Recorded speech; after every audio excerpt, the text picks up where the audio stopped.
అంటే ప్రస్తుతం వీరి వయసు 39 సంవత్సరాలు. ధనుష్ అసలు పేరు వెంకటేష్ ప్రభు కస్తూరి రాజా, కానీ సినీ ఇండస్ట్రీలోకి వచ్చాక వీరి పేరు మార్చుకున్నారు. ధనుష్ వాళ్ళ తల్లి పేరు విజయలక్ష్మి, తండ్రి పేరు కస్తూరి రాజా.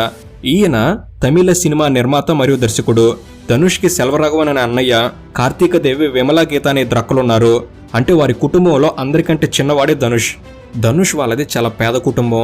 ధనుష్ వాళ్ళ నాన్న పుట్టింది ఒక చిన్న గ్రామంలో, కానీ పెళ్లి అనంతరం కుటుంబం కోసం సిటీకి వచ్చారు. మొదట్లో చాలా కష్టపడి కుటుంబాన్ని పోషించేవాడు. కొన్నిసార్లు కుటుంబం అంతా రోజులో ఒక పూట మాత్రమే తింటూ బ్రతికారు. ఈ పరిస్థితులు అనేవి ధనుష్కి తన 10 సంవత్సరాల వయసులోనే పేదరికం అంటే ఏమిటి, ఆకలి అంటే ఎలా ఉంటుంది అనే విషయాలు తెలిపాయి. దాంతో తన కుటుంబం అంతా పడుతున్న ఇబ్బందులను చూసి తను భవిష్యత్తులో ఎలా అయినా మంచి స్థాయికి ఎదగాలని డిసైడ్ అయ్యాడు. ఇక ధనుష్ తండ్రికి చిన్నప్పటి నుండే కథలు రాసే అలవాటు ఉంది.